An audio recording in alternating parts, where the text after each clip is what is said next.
오늘 2019년 지구법 강좌 두 번째 시간입니다.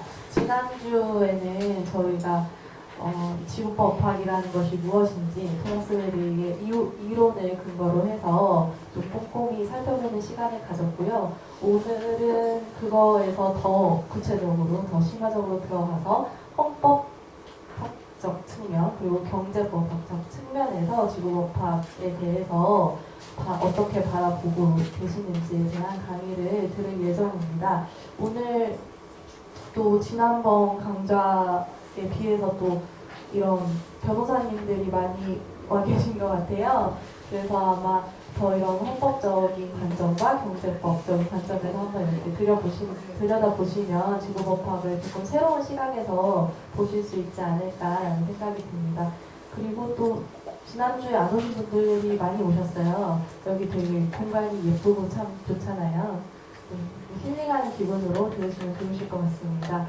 그래서 오늘 저희 첫 번째 헌법학적 관점에서 지구법학에 대해서 설명을 아주대 법학전문대학원 오동석 교수님께서 설명을 해주실 거고요. 네, 인사 한번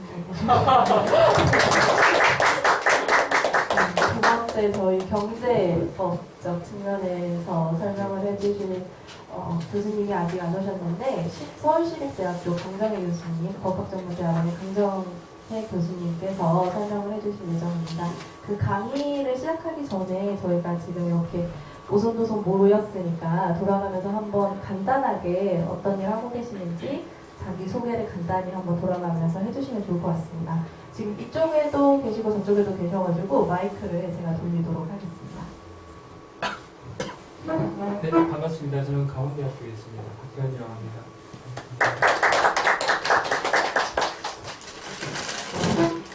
네, 안녕하세요. 저는 이선주임이라고 하고요. 네, 멀리 지리산에서 왔습니다.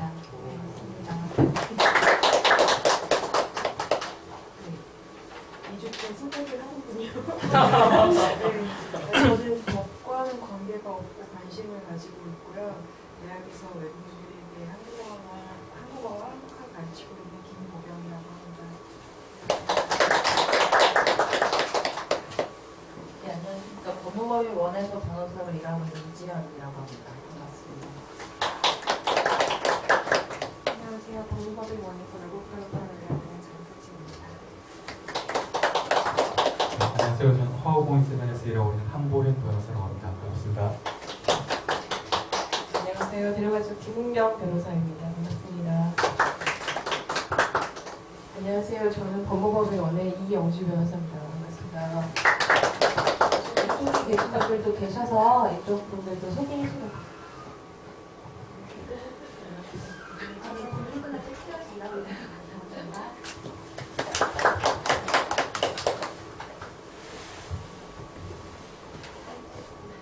네, 저는 환경정치연구원에 있는 한상훈이라고 합니다. 반갑습니다.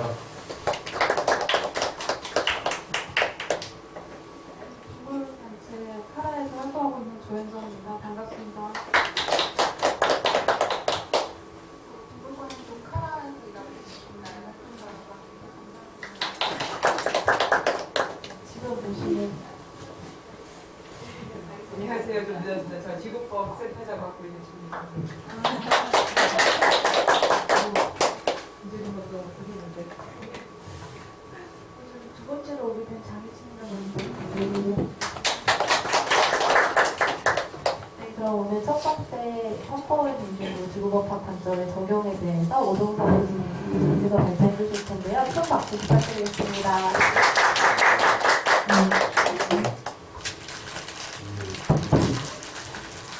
제목은 지구법학 관점의 적용 헌법을 중심으로 되어 있기는 합니다만 지구법학적인 관점에서 출발을 한다고 하지만 이제 기본적으로 이제 헌법을 공부하는 사람으로서 우리 사회에서 헌법이 도대체 뭘까, 헌법이 왜 있어야 되고 무슨 역할을 하는지라고 하는 이제 고민들을 이제 하다가 이제 지구법학에 대해서 좀 접하게 되었고 그런 관점에서 좀 고민을 지금 계속 하고 있는 단계여서요. 이게 그렇게 뭐 깊이 있는 연구에 기초한 것은 아니고 지속적으로 어쨌든 이런 쪽에 관심을 가지고 좀 접근해 보겠다는 생각을 가지고 준비했었던 이제 내용을 간략하게 소개해드리고 여러 가지 말씀을 함께 나누는 걸로 이렇게 진행하도록 하겠습니다. 문제 상황에 대해서는 뭔가 좀 근대 이후에 서양에서 출발한 이제 헌법의 개념이라든가 체제라고 하는 것이 20세기 들어서 한번 변화를 겪었고, 그리고 20세기 말 21세기 초에 이른바 그것이 규범적으로 또는 법적으로 얘기되고 있지는 않지만 신자유주의 체제 아래에서 헌법의 모습이 있었다라고 한다면 지구법학은 또 다른 새로운 어떤 시대라고 할지 아니면 새로운 헌법 패러다임을 과제를 좀 던져주고 있다라고 생각을 좀 했습니다. 패러다임의 구조 내용에 대해서 다 아실 것 같고요. 박태현 교수님이 번역한 컬리넌의 야생의 법에도 보면 결국은 이제 지금의 현재 지구의 상황이라고 하는 것이 뭔가 부분적인 어쨌든 논의나 개정이나 혁신이나 이런 것만으로는 극복할 수 없는 이제 문제의 직면에 있기 때문에 이 문제를 좀 더 근본적으로 고민해야 된다라고 하는 것들이 지구법학에서의 고민 지점이라고 저는 생각을 하고요. 이거는 법학에 대해서 페이스북에서 많이 사용하는 겁니다만 언론이 보여주는 어쨌든 그 한계를 보여주는 것이겠죠. 그런데 저는 법학이라는 말의 어원에서도 통찰이라는 개념이 들어가 있는 것처럼 잘못하면 법학이라고 하는 관점은 오히려 우리가 살아가고 있는 이 세상을 되게 좀 좁게 보거나 잘못 보게 하는 면도 저는 분명히 있다고 생각을 합니다. 변호사님들이 많이 계시지만 저 스스로에도 반성의 의미가 있고, 그래서 어쨌든 아까 말씀드렸던 대로 헌법이라고 하는 것으로 우리 사회를 이제 어떻게 봐야 되고 우리가 살고 있는 지구라고 하는 세상을 어떻게 봐야 되는지 이런 문제들을 좀 고민하려고 했었고요. 저는 여러 가지 이제 온난화 문제라든지 기후변화 얘기를 하는데, 전 최근에 다 알고 계신 분들도 있으신지 모르겠어요. 플라스틱 글로머러시라고 하는 이제 여기 플라스틱이 이제 분해가 되어서 다른 물질들하고 결합이 된 돌멩이처럼 굳어져 생긴 것이라고 합니다. 그런데 하와이 쪽에 보면 거의 170제곱킬로미터에 해당되는 이것들이 모여 있고,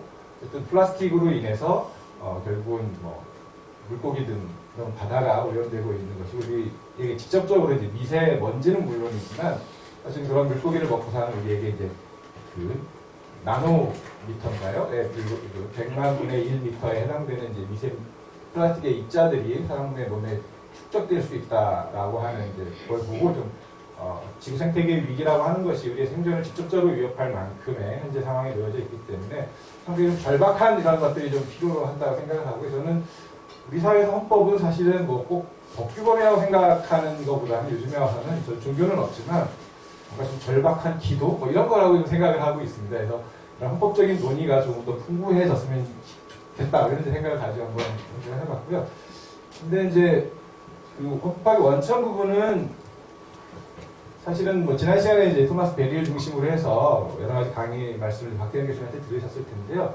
그것 말고도 토마스 베리가 이런 문제에 대해서 잘 설명도 하고 있고 일정한 이론적 틀이라든지 생활을 보는 관점에 대해서 설명하고 있기는 하지만 다양한 학자들의 논의 속에서 우리가 지구 법학의 원천들을 찾아내고 그것이 헌법 규범 내지는 법 규범으로 어떻게 녹아내져야 되는지에 대한 이런 고민들을 할 수 있다라고 생각을 합니다. 그래서 그걸 다 제가 정리는 체계적으로 하지는 못했고요. 최근 제가 관심을 가지고 있는 것 중에 저는 최근에 또 알았습니다만 이콜로지의 어원이 집에 대한 어떤 연구라는 의미여서 지구라고 하는 우리가 벗어날 수 없는 이런 이제 공간적 속성에 놓여져 있다라고 하는 것들이 결국은 지구법학 관점에서 헌법을 이해할 때 우리의 출발점이 되어야 된다라고 하는.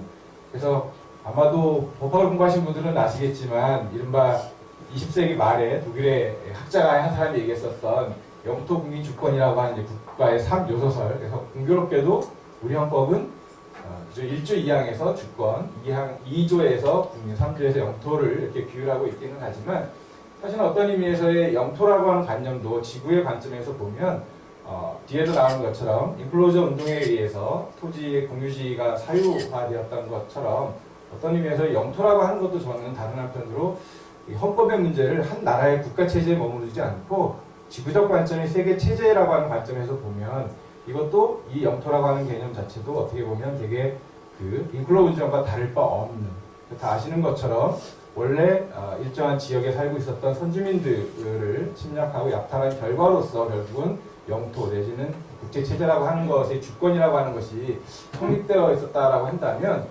지금의 이제 벌어져 있는 예를 들면 뭐 표현을 구체하자면 일반 선진국이든 개발도상국이든 후진국이든이라고 하는 이런 이제 표현들이라고 하는 것들이 마치 우리 사회에서의 사회적 불평등의 이제 차이가 이렇게 있는 것처럼 이게 극복될 수 있는 것일까? 그러니까 지역 간 불평등 내지는 국가 간의 불평등이라는 문제가, 그리고 지구라고 하는 이제 공간에서 여러 가지 자원들을 사실은 일부의 국가나 지역에 있는 사람이라기보다는 이제 그 국가 체제 내지는 단위의 이런 구성 요소들이 사실은 미리 선취하고 개발하고 또 그것들을 사실은 불법 위에서 합법에 이런 테두리를 씌웠던 것들을 좀 너무 오래전의 이야기이긴 하지만 저는 이 문제를 어느 정도는 좀 해결하고 가야 된다고 생각합니다. 아까 말씀드린 컬리란의 얘기도 이제 마침 그런 내용이 있더라고요. 다만 그것이 우리가 흔히 알고 있는 이제 응보적인 정의라고 하는 추정보다는 회복적이라는 관점에서 어떤 역할을 해야 되는지, 그래서 전통적인 국가에 관한 법이라고 하는 관점에서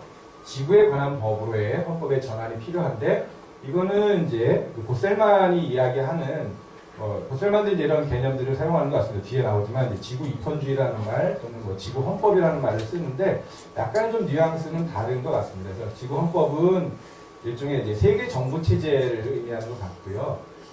고셀만이라는 사람이 쓰는 개념은 지구 이권주의라는 개념은 뭔가 국제 환경법적인 이런 체제를 의미하는데, 제가 생각하는 것은 이제 뒤에서 헌법의 역사를 제 나름대로 개관하면서 살펴본 바에 따르게 되면 현재로서는 뭐 세계 헌법 체제를 구상하는 것도 하나의 고민할 수 있는 여지가 있겠지만, 다른 하나는 지금 현재 우리가 살고 있는 이 나라에 있어서의 헌법 체제로서 우리가 지향하는 바들을 어떤 내용으로 담을 것인지에 대한 고민들을 일단 시작하는 것이 중요하고, 그 관계들을 확산시켜 가는 것에 어떤 근대적인 의미의 서구에서 출발했었던 이런 헌법의 체제 개념들을 조금은 지구헌법의 틀에 맞게 좀 변형되고 새로운 시각으로 바라볼 수 있지 않을까, 이렇게 좀 생각을 했습니다.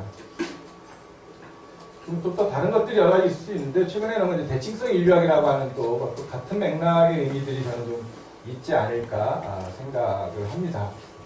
그래서 뭔가 맨 밑에 줄에 있습니다만, 낡은 것이나 약한 것을 소중히 하고 경쟁보다는 협조를, 전쟁보다 평화를, 타자에 대한 우월보다는 타자를 환대하는 이런 이제 여러 가지 철학이나 정신이나 이런 것들은 상당히 이제 다른 부분에서도 찾을 수 있지만, 이런 다양한 원천들을 전 찾고 그것들을 헌법 체제로서 어떻게 구현할 것인가의 문제에 고민이 있다고 생각을 하고요. 그래서 아까 말씀드렸던 대로 뭔가 과거의 그런 지금 강대국 위주의, 지금도 여전히 그런 체제하에 있죠. 국제체제가 그렇게 운영되고 있는데, 그런 체제를 극복하기 위해서는 뭔가 이행기 정의의 원칙들이 불가피한 면이 있다는 거죠. 그래서 과거에 어떤 일이 있었고, 물론 이제 개별 국가들마다 선주민들에 대한 사과와 일정한 책임이나 배상들을 하고 있기는 하지만, 그런 것들을 전 세계 차원에서 논의를 하고, 그리고 일정한 책임들을 인정하고, 그것은 뭐 주로는 형사법적인 처벌이라기보다는 주로 여러 가지 민사적이나 아니면 그 이후에 뭔가 좀 생태적인 방식으로 뭔가 성장이나 발전할 수 있는, 일반적인 이제 성장 발전 개념하고는 다르겠습니다만, 이제 그런 모습들을 일반 후진국인 나라들, 아직은 지구에 있는 자원들을 활용해서 또는 그런 부유재를 활용해서 지금 일반 선진국이라는 나라들만큼 발전하지 않은 지역에 살고 있는 사람들에게 그 나름대로의 고유성을 보장하면서도 그들에게 필요한 여러 가지 것들을 함께 이렇게 책임져 주는 이런 이제 체제들을 만들어가기 위한 이제 담론을 형성해내는 것들이 가장 좀 선행되어야 될 부분일 거라고 생각을 합니다. 그렇게 보면 이제 이 말씀을 드리는 이제 헌법사를 이제 바라보는 이제 방법론의 문제인 건데요. 저가 이제 단순하게 이해하면 어쨌든 불평등한 현실 내지는 구속 상태, 속박의 상태라는 것이 존재하고, 거기에 대해서 문제를 제기하는 사람들의 생각이라든지 사상, 이론이 발전하게 되고 담론이 형성되고, 그 이후에 그러면 그런 논의들이 정치적으로 의사가 만들어지고, 그리고 그것들을 선언하게 되고 그것들을 법 체제화하는 이런 이제 과정들에 의해서 서양의 근대 헌법이 만들어졌고, 그 과정에서 인권이라든지 그런 권력 분립의 원리가 발생했다라고 한다면, 이런 인권이나 권력 분립의 원리라고 하는 것은 다른 한편 보편적 성격을 가짐과 아울러 동시에 역사적인 의미를 가지고 있다고 하는 것이고, 그 밑바탕에는 이미 그 이전에 종교개혁이나 자연권, 저항권 사상이나 운동들이 자리 잡고 있다고 하는 점에서 아까 말씀드렸던 새로운 패러다임, 새로운 헌법체제를 고민하기 위해서는 이런 지구법적 관점에서의 여러 가지 논의들과 사상과 이념들이 끊임없이 완성된 것이라기보다는 끊임없이 논의가 되는 과정 속에서 뭔가 좀 자기를 잡아가는 과정들이 이제 불가피하게 있는 것이고 그것들이 현대헌법도 마찬가지일 거라고 생각을 합니다.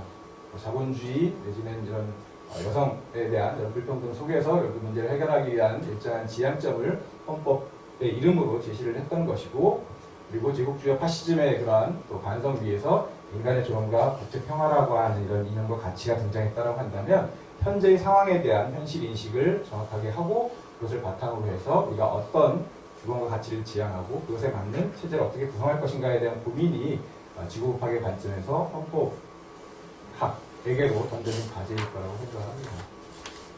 만약에 이제 새로운 헌법이든 아니면 뭐 토마스 벨리가 얘기했던 위대한 가업이든 위대한 법이든 이름은 좀 다르게 할 수 있긴 하겠습니다만 기본적으로 현재 우리가 안고 해결해야 될 문제는 결국은 자본주의든 사회주의든 지향했었던 상업적인 진보 그리고 군사주의 이런 이제 국가 간의 평화주의를 넘어서 토마스 벨리가 얘기한 대로 인간과 다른 종 내지는 자연과 인간의 평화로운 공존을 얘기하기 위한 이제 평화적인 어쨌든 가치라고 하는 것이 기존의 국제평화주의의 그런 차원을 좀 넘어서는 이런 것들로 확장해 나가는 이제 그런 평화주의 사상이라고 하는 것들이 한편에 상당히 중요한 역할을 해야 되고 그런 것들을 어떻게 지향할 것인가라고 하는 것이 새로운 헌법을 고민할 때 우리가 좀 담아야 되는 내용이 아닐까 싶습니다.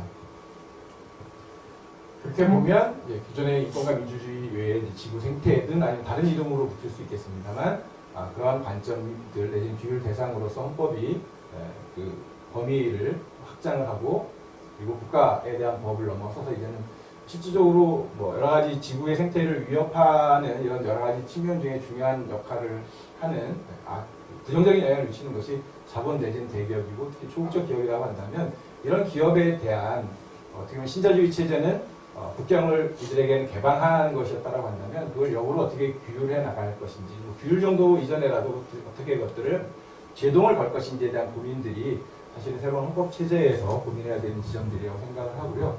그것들이 그래서 아까 말씀드렸던 국가들이 이른바 정하고 있는 이제 영토라고 하는 이제 국경선을 넘어서서 또 다른 한편 시장의 영역에 대해서 규율을 어떻게 해야 되는가라고 하는 이런 고민들이 있어야 될 것이고 그것들은 뭐 일반적으로 요즘 논의가 되고 있는 동물권의 개념이라든지 자연의 권리를 사실은 넘어서서 아시는 것처럼 그런 권리가 제대로 실현되기 위해서는 법 구조 내지는 법 제도라고 하는 것이 현재의 법 제도를 넘어서는 새로운 것들에 대한 고민들이 제도적 상상력이라고 하는 걸 통해서 지속적으로 필요한 시점이다라고 하는 것이 이제 제가 몇 가지 이제 강조하고 싶은 그런 이제 내용이라고 말씀드릴 수 있을 것 같습니다. 그런데 현재 그럼 이제 헌법 전에는 어떤 식으로 지구법학적인 것에 완전히 이르지는 못한다고 하더라도 그런 내용들이 형식적으로 규율되고 있는지를 한번 이제 정리를 해본 겁니다. 그래서 프랑스 헌법 전문에서 같이 이런 그 논의되는 어떤 원칙들을 선언하거나 그런 이제 우리 여러 안들이 있긴 합니다만 박태현 교수님이 작업하신 것이 그래도 잘 반영하고 있다라고 하는 점에서 이제 주로 이제 그걸 인용을 했습니다. 이렇게 보시면 이런 내용들을 헌법 전문에 담아서 우리가 지향하는 바라고 하는 것이 지구법학적 관점에서 어떻게 이념적으로 자리 잡을 수 있는지를 이렇게 구현하는 것들에 대한 이제 제안을 하신 것 같고요. 또 다른 한편 이제 국가 목표 조항으로서 국가에 대해서 일정한 책임을 지우는 그래서 동물권과 관련해서 이제 독일권법이 다른 나라도 있지만 예를 들 수 있겠고요.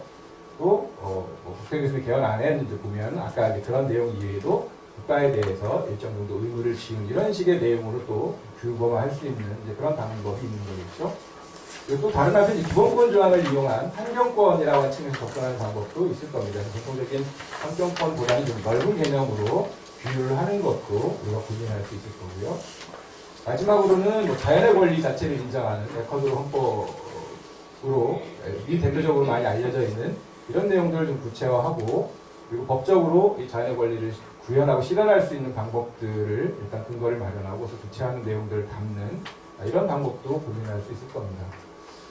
이제 다른 한편으로 국가 헌법은 이제 국가 기구 내지 국가 제도에 관련된 법이기 때문에 사실은 아까도 말씀드렸던 것처럼 이런 권리의 선언도 중요하지만 그 선언의 기초에서 법제를 만들어가는 과정도 중요하지만 그거를 담보할 수 있는 권리를 실현할 수 있는 제도적 장치가 뒷받침될 것이 되게 좀 저는 중요하다고 생각합니다. 그런데 제가 찾은 예로서는 다른 나라에서는 그걸 찾지 못했지만 그러니까 인도를 소개한 이제 이런 논문에서 인도의 경우에 국가 녹색재판소가 있고 아까 예를 들면 선언했었던 여러 가지 원칙들이 다양한 소송 절차를 통해서 예를 들면 환경공익소송을 통한 제3자가 단체소송 및 집단소송을 인정한다라든지 환경분야 전문가가 판결에 참여한다라든지 하는 것을 통해서 일반적인 법원이 아니라 이런 녹색 생태주의에 관심이 있는 재판부나 전문가들이 참여할 수 있는 이런 제도적 틀을 만들어내는 이건 하나의 이제 우리가 참고할 수 있는 예인 것 뿐인 것이고 여기 한정될 이유는 없다고 생각합니다. 다양한 주도적 장치들을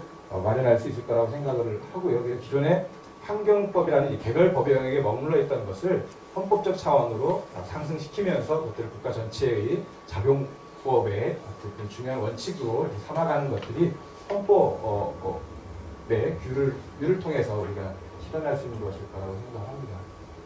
근데 뒤에 이제 우리 헌법을 지금 나눠드린 자료에는 없지만 우리 헌법 몇 개 점을 제가 좀 소개를 해드리려고 하는데요.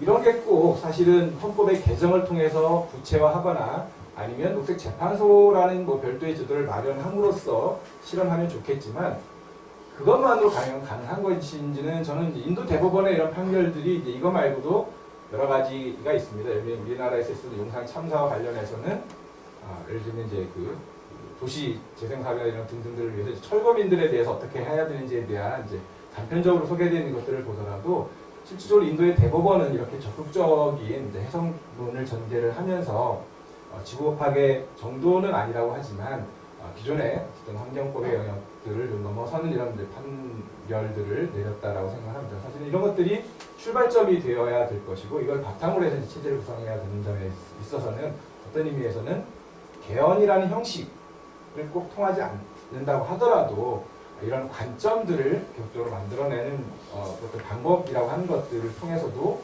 뭔가 우리가 지금 사회의 모습들을 변화해 갈 수 있는 이제 동력을 마련할 수 있을 거라고 생각합니다. 그래서 이제 결국 같은 말이긴 합니다만, 이제 뭐 연속과 단죄라고 하는 것의 의미는 뭐 에드먼드 버크의 옛날 말인 거죠. 이게 뭐 다 아시는 것처럼 우리 헌법 이론은 이제 국민이라고 하는 개념은 사실은 이미 죽은 사람들 아니면 아직 태어나지 않은 사람들까지 포함해서 국민주권 원리를 이제 설명을 일반적으로 하는 거지 않습니까? 그렇다고 한다면 이 국민주권 원리의 내용이라고 하는 것은 이미 살았던 사람들의 삶과 아직은 태어나지 않은 사람들의 삶까지 고려해서 오늘날의 우리 현재를 살아가는 사람들이 주권을 행사해야 된다라고 하는 어떤 이념적 의미가 담겨져 있는 것으로 해석할 여지가 이미 마련되어 있다는 그런 얘기를 하고 싶어서 이제 올명을 한 것이겠고요. 또 다른 한편 하나 중요한 것은 보셀만의 책에서 인용을 한 것입니다. 인류의 미래는 결국 우리 세대가 자연을 향한 정부의 책무를 어떻게 재구조화할 수 있는 거. 권리 선언도 중요하지만 사실은 권리는 자동적으로 국가의 책무와 연결되는 구조를 가져야 되는데요. 이게 독일의 영향인지는 모르지만 일본의 이런 과정들을 통해서 우리나라에 들어오게 되면서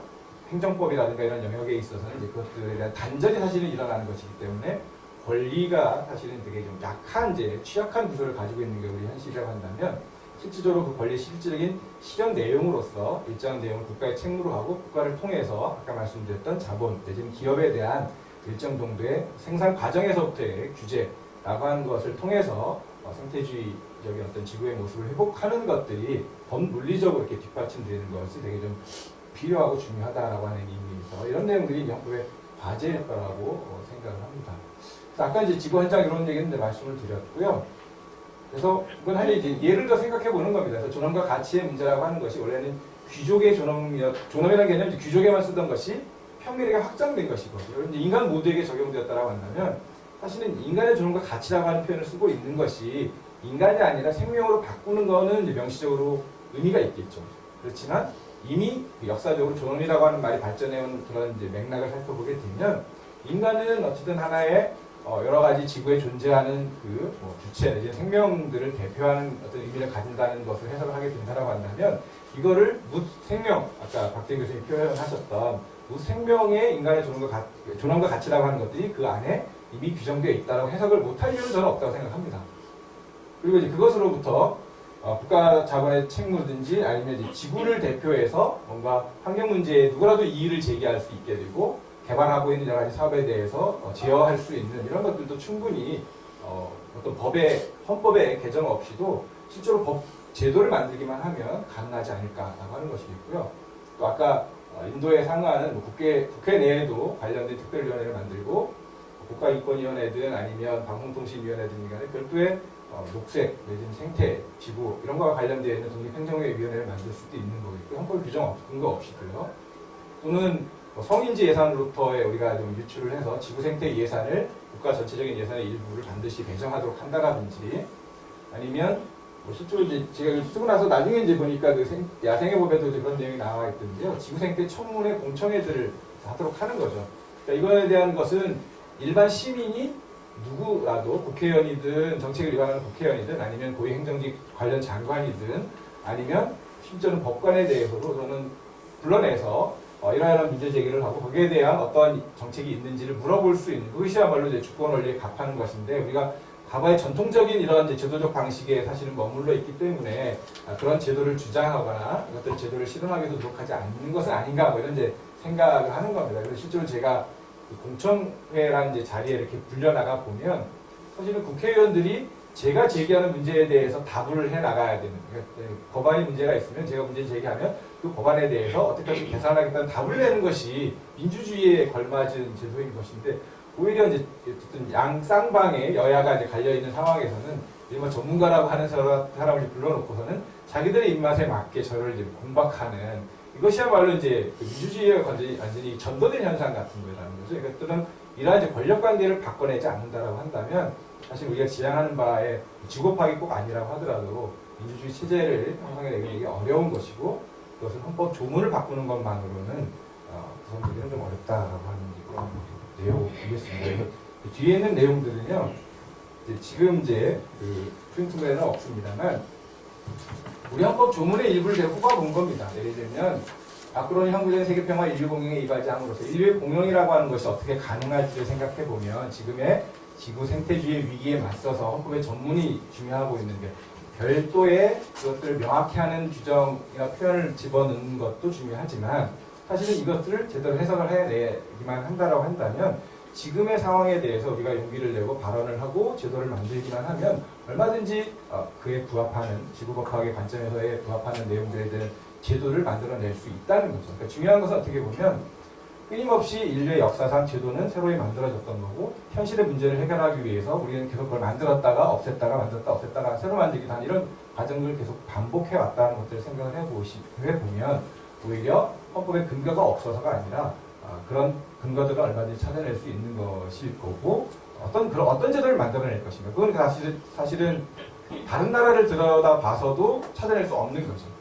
많은 학자들도 그렇고 비교 연구를 많이 하긴 합니다만 그게 불필요하다는 것은 아니지만 정작 우리에게 필요한 제도는 우리의 현실을 제대로 들여다볼 때 가능한 것일 거라고 저는 생각합니다. 그래서 그런 고민들을 끊임없이 하는 것이 우리에게 정말 필요한 것이 지구파의 관점에서 헌법 제도를 바꾸는 것이고 민주공화국의 문제도 마찬가지인 것 같습니다. 공화라는 말이 되게 이제 그리스부터 해서 이렇게 연역적으로 설명을 하고 군주국이 아니라고 얘기를 하지만 오늘날에 있을 공화국의 의미는 사실 그것에 그친다라고 한다면 사실 헌법에 이것을 일조에 가장 먼저 놓을 이유는 없는 거잖아요. 물론 이론적으로는 우리가 군주제로 다시 회귀할 가능성이 없지 않아 있다고 보여지지만 그건 이론적인 가능성이고 현실적인 가능성은 없는 거죠. 그렇다고 한다면 공화국의 의미라고 하는 것이 공화의 의미라고 하는 것이 과거에 해석되었던 것을 넘어서서 아까 말씀드렸던 그 토마스 벨리가 얘기했던 대로 다른 종과의 공화, 평화, 공존 이런 것들의 의미에서 충분히 해석할 여지는 있지 않나. 제가 좀 너무 과도한 해석인지 모르겠습니다. 그게 이제 왜 안 되는지에 대한 것은 일반 우리가 알고 법화하시는 분은 다 아시겠지만 일반 텍스트에 기초에 있다라고 하는 것인데 이 텍스트에서 사용하고 있는 개념이라고 하는 것이 원래 과거에 만들어졌을 때 개념으로부터 보면 낯설다라고 하는 것의 의미일 뿐인 것이지 지금 이 시대를 살아가고 있는 우리 스스로가 이미 돌아간 사람들이나 태어나지 않을 사람들을 대표하는 입장에서 있는 우리 입장에서 다시 우리 현실을 기초로 해서 해석을 해내면 충분히 저는 그런 해석들도 가능한 면이 있다라고 하는 것입니다. 그래서 나머지는 마찬가지의 여러 가지 내용들을 저는 할 수 있을 것 같다는 생각입니다. 그래서 환경권의 경우에도 마찬가지일 것 같고요. 지금의 실제로 이제 법원에서 이렇게 판결하는 내용으로서의 이제 그런 환경권이라고 하는 상당히 좁은 의미이긴 합니다만 그런 좁은 의미에 우리가 구속될 필요는 좀 없지 않나 생각합니다. 물론 현실적으로 권한 있는 기관의 이제 판결이라고 하는 게 중요한 의미를 가지고 있겠지만요. 정치 질서의 문제도 마찬가지일 거라고 생각합니다. 이따 이제 권대기 선생님께서 또 이제 그 기업의 법이나 이런 문제에 대해서 말씀을 하시겠지만 주로 이제 많은 사람들이 119조에 의거해서 이른바 자유시장 경제라든지 자본주의를 얘기를 하지만 이렇게 해석할 수도 있는 거 아닐까라는 거죠. 기업의 경제상의 자유와 창의를 존중함을 기본으로 하는데 그 기업이 경제상의 자유를 이용을 해서 예를 들면 아까 23조를 말씀을 안 드렸지만 공공복리에 적합하게 그 재산권을 행사해야 되는데 그렇지 않다라고 한다면 23조 119조 위반으로 그 기업에 대해서 문제 제기를 할 수는 없는 것인지 창의를 존중해 주려고 하는데 창의로운 어떤 개발이나 이런 것들을 위해서는 하지 않고 이윤을 유지하기 위해서만 중소기업과의 관계에서의 그 수취를 한다라든지 아니면 부동산 투기를 하는 이런 이제 그런 기업에 대해서 별도의 이런 법적인 규율을 할 수는 없는 것인지 이 조항에 의거해서 굳이 119조 2항의 경제민주화 조항을 적용하지 않는다고 하더라도요.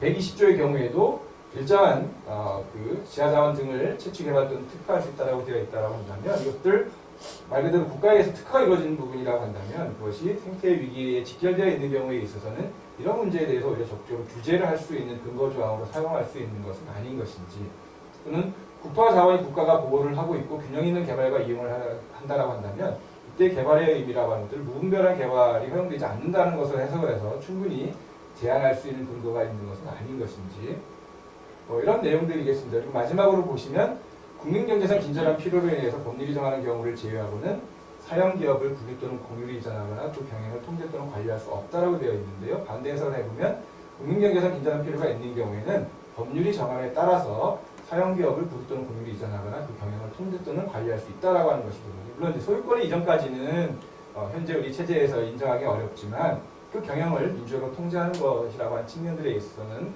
다양한 여러 가지 관점들이나 규범과 가치를 지향하기 위해서는 가능한 해석들이 아닐까라고 하는 이런 좀 말씀들을 나눠보고 싶었습니다. 그래서 그 지구법학의 관점이라고 하는 것이 가지고 있는 의미는 과연 이제 헌법의 어떤 규범과 가치라고 하는 것이 우리 지금 살아가고 있는 그 삶을 바꿔낼 수 있는 근거가 될 수 있는 힘이 되도록 하는 그런 체제를 만들어가는 것이 먼저일 것이다라고 하는 것이겠고요. 그런 것들은 오히려 우리가 전통적으로 가지고 있었던 아니면 서양에서 우리가 배워왔었던 이런 것부터 좀 강하게 때로는 탈피해서 새로운 제도적인 어떤 상상력을 발휘해서 우리 스스로 우리 현실에 적합한 이런 여러 가지를 고민하는 속에서 지구법학적인 관점들을 우리가 운영한다라고 한다면 이것이 아까 말씀드렸던 그 전 세계 헌법을 지구법학 헌법을 새로 만들자는 얘기보다는 아까 이제 패러다임에 소개해 보면 그게 전통적으로는 의미에서는 모범, 사례 이런 의미를 가지고 있다고 합니다. 그렇게 된다고 한다면 우리가 먼저 우리가 살고 있는 이 땅에서부터 출발을 해서 지구 전체에 대한 문제를 고민하는 하나의 헌법 체제를 여러 가지 담론 형성을 통해서 필요하다면 법률 개정을 통해서 또는 제도적인 개선을 통해서 더 나아가서 헌법의 것들을 명시함으로써 새로운 어떤 헌법 패러다임을 열어갈 수 있는 것이 가능하지 않을까. 그리고 그런 것들이 아마 여기에 참여하신 분들의 많은 열망과 걱정과 또 앞으로의 비전 속에서 가능하지 않을까. 이런 의미에서 앞으로 이제 제가 좀 고민하고 싶은 내용들을 좀 간략하게 말씀을 드려봤습니다. 예, 이상으로 마치겠습니다. 감사합니다. 네, 교수님 감사합니다. 그 지난 시간에는 이제 한 분이 이제 2시간 하셨는데 오늘부터 이제 두 분이서 나눠서 해야 되는 관계로 조금 빨리 진행을 좀 한 것 같습니다. 토론은 나중에 합쳐서 같이 하도록 하고 다음으로 경제법 중심으로 이제 말씀해 주실 우리 강정희 교수님 서울시립대에 계시고 또 그 전에 또 기업 이렇게 또 하는 하면서도 또 변호사 활동도 하셔가지고 오늘 주제에 굉장히 적합한 연사가 아닌가 생각합니다. 교수님 부탁드리겠습니다.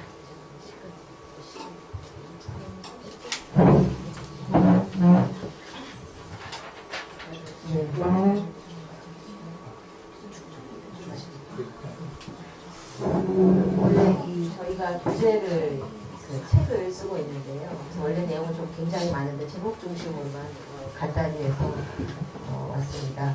일단 프린트물은 종이를 아끼기 위해서 최소한으로 해서 들고 다니기 편하겠고요. 저는 이제 이 챕터, 제가 맡은 챕터에서는 기본적인 의문을 제시하는 걸로 시작하려고 합니다. 제가 맡은 부분은 이제 경제법을 중심으로 지구법학, 얼스 주리스프루던스를 보는 것인데요. 아마도 저를 포함해서 대부분의 분들이 지구법학이 뭐냐, 이건 뭐 새로운 장르냐, 뭐 새로운 학문이냐, 새로운 전공이냐, 새로운 용어이기 때문에 우리가 굉장히 낯섭니다. 그래서 왜 우리가 이 지구법학의 용어를 도입하고 이 학문을 도입을 해야 되는지에 대해서 경제법을 중심으로 우선 얘기를 시작하고자 합니다. 법의 영역을 따지자면은 경제법은 보면은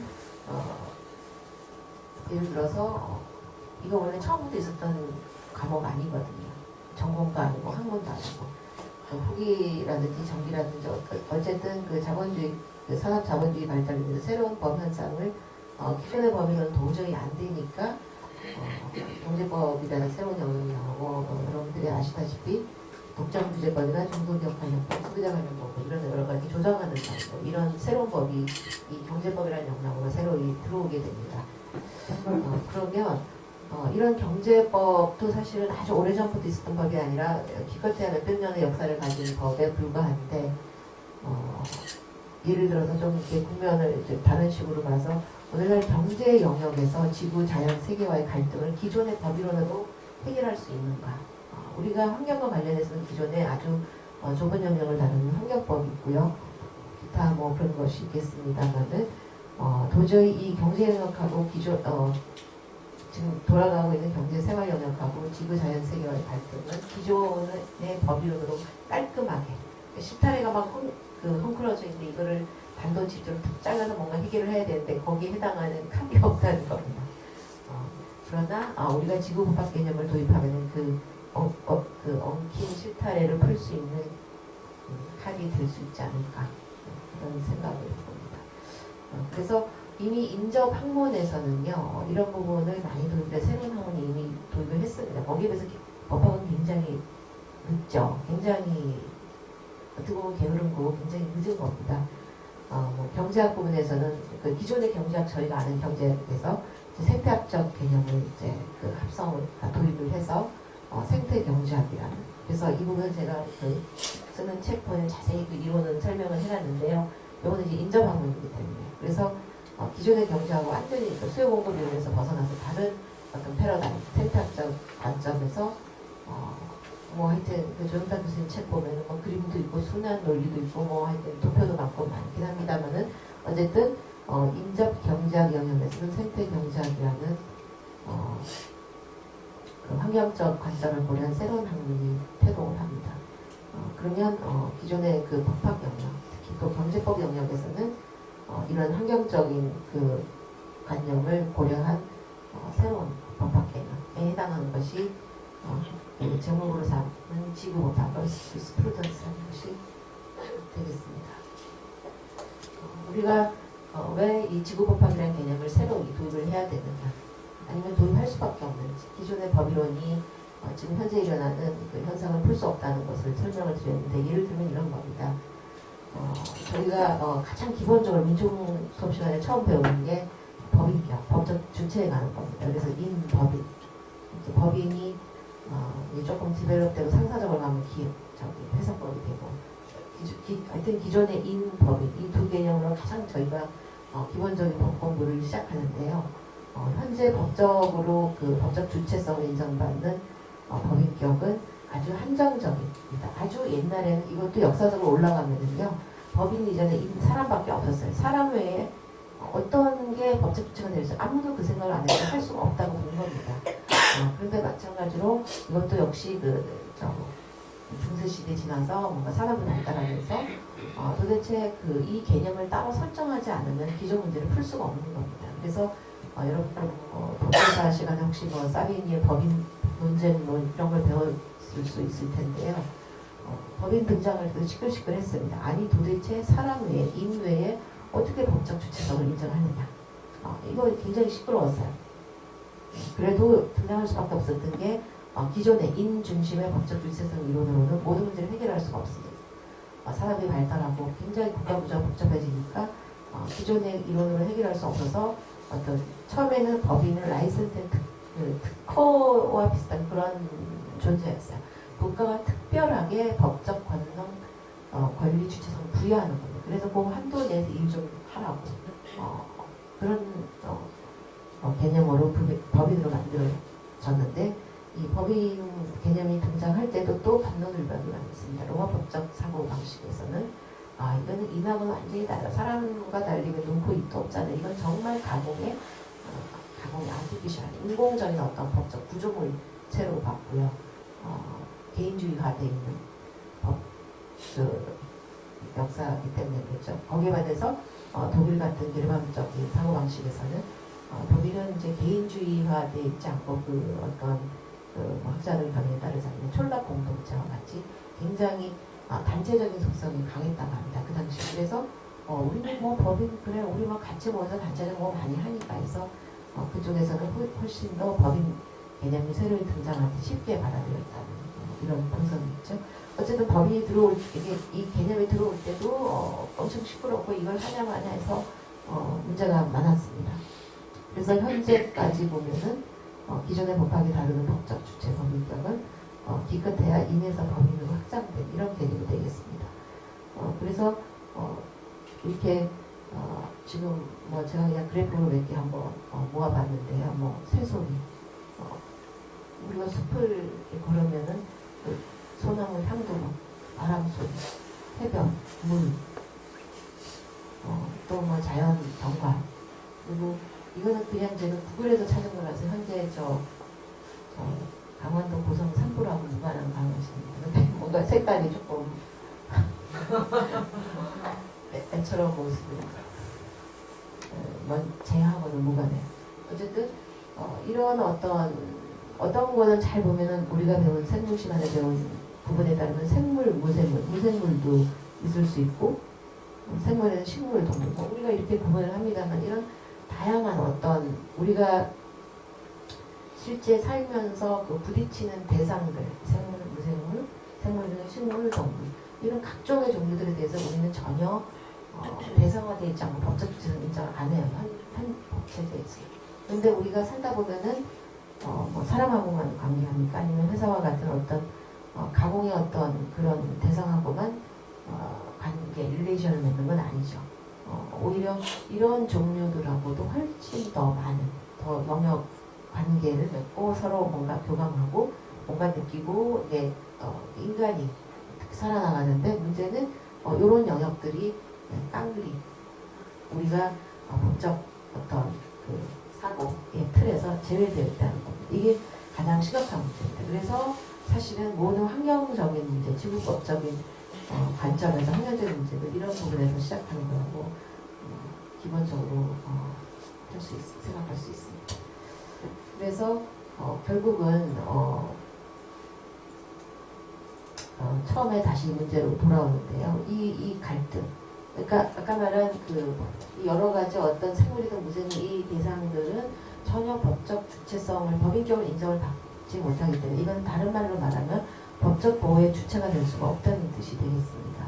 물론 아마 기존의 강의에서 소개됐을지는 모르겠습니다. 인도의 강이라든지 뉴질랜드의 인도의 산, 그다음에 인도의 유명한 산하고 또 뉴질랜드의 원주민들이 시성시하는 강 이거는 지금 법인격으로 인정이 돼가지고 그걸 해치면 손해배상 소송을 해서 승소되는 최근에 유리현사의 그런 판례들이 나오긴 했습니다만은 아주 예외적인 경우고 대부분의 이런 어떤 지구의 한 구성원들인 이 대상들은 전혀 법적 보호나 권리의 바깥이라는 점이 문제인 거죠. 그래서 결국 우리가 법인을 이렇게 시끄럽게 논쟁을 하면서 법인격을 부여했어요. 우리가 거꾸로 말하면 이런 우리하고 정말 밀접한 관계인 이런 대상들에게도 법인격을 부여할 수 있지 않을까.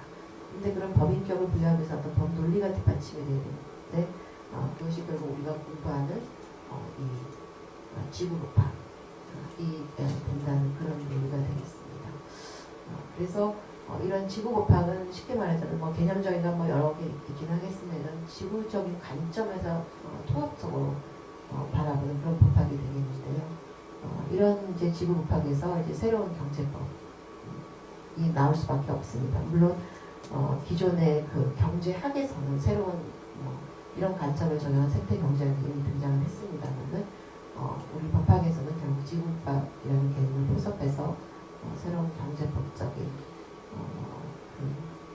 요소를 도입을 해야 되는데요. 이거는 이제 시간상 간단하게 제목 중심으로 제가 썼는데요. 결국은 법적 주체, 법인격이 확대되는 이런 이제 문제가 있을 수밖에 없는데, 그 기존의 어떤 생물, 무생물 이런 걸 떠나서 필요하면 이제 법인격을 확대하고 따라서 법적 보호를 부여하는 이런 논리와 더불어서 이 기본적으로 우리가 지금 프린트블하고 조금 다른데요. 그 법인에 대한 이 정의가 재정립 새로 등장한 법인에 대한 정의가 새로워야 한다는 어떤 시대적인 요구에 지금 직면해 있습니다. 이 법인의 지금 대표적인 형태가 회사거든요. 회사 영리적인 부분에서 대표적인 그 주체가 회사인데, 이 회사와 관련해서 우리가 아는 회사법적인 지식, 기본적으로 아는 이 지식만으로는 현재 일어나는 모든 어떤 환경적인 지구법적인 이슈를 풀 수가 없습니다. 그래서 이제 다른 이제 서양의 학자들 보면은 이제 법인에도 그냥 뭐 정관 같은 어떤 큰 부분에다가 어떤 지구적인 환경적인 관점에서 기본적인 책무를 부여해야 되는 어떤 현장처럼 모든 걸 도입하자 이런 주장도 있고, 모든 사회에서의 어떤 법인 회사의 활동도 그런 식으로 돼야 된다는 어떤 의무조항을 넣자는 얘기가 있습니다만, 그런 의무조항만으로는 안 지키면 대책이 없는 거죠. 어쨌든 그렇게 기본적으로 원리를 선언한 것만으로도 의미가 있겠습니다만은 그런 문제가 있습니다. 그 다음에 이제 비용 산정의 문제가 있는데요. 기존의 경제법적인 관점에서는 비용이 굉장히 환경적인 부분에서, 그러니까 지구법적 관점은 전체 지구를 통으로 파악해서 전체적인 비용으로 산정을 해내야 되는데, 이 부분이 전혀 누락되어 있습니다. 예를 들자면 이런 겁니다. 우리가 이제 석유, 휘발유를 사는데 그 가격은 채굴 해가지고 정제해가지고 날르죠. 뭐 산유국에서 우리나라 오는 유조선으로 날리기도 하고, 또 유조선으로 도착하면은 또 지방 주유소까지 딜리버리하는 비용, 이런 것만 비용으로 산정합니다. 그러나 여러분들이 다 아시다시피 이 석유 휘발유 가격에는 그것으로 인해서 어떤 공기 오염이라든지 아니면 어떤 인체에 해로운 어떤 그 오염으로 인해서 치료비라든지 이런 비용은 전혀 안 들어가 있죠. 원래는 그 비용까지 다 산정해야 그 휘발유 가격이 되는 겁니다. 그래서 아주 일면만 비용을 산정해서, 사실 원래 치러야 할 비용보다 굉장히 저가로 비용이 산정되는 그런 문제가 생깁니다. 그래서 전체적인 어떤 경제 영역에서 왜곡된 효과를 불러일으킵니다. 그다음에 이제 지적재산권도 경제법에서 원래는 이제 법학에서는 경제법, 지적재산권법에서 완전히 다른 법인데요. 다 사실은 연관이 되어 있습니다. 어떻게 경제법하고 연관이 되느냐면은 이게 지적재산권을 과도하게 보호하게 되면 독점 기업이 이를 굉장히 보호하는 이런 문제가 생깁니다. 대표적으로 여기 몬산토, 종자, 곡물 이런 거 문제를 들습니다. 예를 들어서 물론 뭐 여러 가지 지금 이제 논란이 많죠. 특히 제가 수치는 정확히 기억을 못하는데, 옛날에는 한 300개 내지 500개의 종자가 있었다면 요즘은 종자 산업이 대기업 당국적들이 다 진출해가지고 뭐 100개인지 80개 굉장히 낮은 거예요. 독점을 해서 그것도 병충해 강하게 유전자 조작을 합니다. 중요한 거는 이 씨앗은 해마다 쓸 수가 없어요. 해마다 사야 됩니다. 종자를. 그러나 시골에서는 전통적으로 내려온 종자들은 아주 고이, 불나도 그건 안 타게 잘 어디 망태에 넣어서 잘 서늘한데 걸어줍니다. 해마다 수확해서 씨앗을 다시 보존하고 다음에 뿌리고 리핏이 되는데, 기존에 지적재산권 보호를 받는 종자기업들에는 그런 게 없습니다. 무조건 파는 겁니다. 해마다 농부들이 씨앗을 사야 되고, 잘못하면은 이 지적재산권에 걸리는 거죠. 그래서 우스갯소리 중에 하나가 비가 좀 와서 물이 넘쳐 흘려가지고 이웃집에 뭔가 이웃집 밭에 있는 어떤 그 독점기업 소유의 어떤 종자로 만들어진 밭에서 씨앗이 이렇게 이렇게 떨어져가지고 흘러들어올 수 있잖아요. 그래서 내 땅에 이게 발화가 됐으면 그건 뭐 그 독점적인 이게 침해냐 아니면 뭐 이런 문제는 씨앗, 내 땅에 흘러들어온 씨앗은 내 거냐. 아무튼 이 부분에 대해서는 옛날에 콜롬비아 로스쿨의 어느 뭐 교수님이 유명한 책을 썼죠. 그리든가 뭐 그래가지고 이게 도대체 지적재산권이 뭐냐, 이제 이런 얘기하면 또 지적재산권 교수님께서는 어떻게 생각하실지 모르지만 하여튼 그런 문제가 있다는 겁니다. 굉장하게 이 양만 투입하면 사람들이 그 인종을 앞둔 사람이 살아날 수가 있는데 이 지적재산권 보호 때문에 카피를 못 하거든요. 그럼 돈 있는 사람은 엄청난 그 비용을 지불하고 살 수는 있고, 그러면 도대체 인류에 봉헌한다는 게 뭐냐, 이런 문제부터 시작해서 어쨌든 적절하게 보호를 해서 새로운 어떤 그 산업적인 성취나 기술의 진보도 중요하지만 항상 그 반대의 어두운 면이 존재합니다. 그 다음에 그 협업경제, 공유경제, 소유권의 어떤 문제, 이거는 뭐 워낙 그 민법에서도 그렇고 다른 영역에서는 항상 중요한 문제로 다루기 때문에 제가 뭐 간략히 넘어가도 될 것 같은데, 어쨌든 이 소유권의 문제도 지금 이와 같은 사회에서 무조건적으로 100% 절대적인 소유권만 보호를 하면은 그게 뭐 법적으로 완벽한 것이냐, 이런 그 논란이 있습니다. 물론 이제 요즘 협업경제, 공유경제,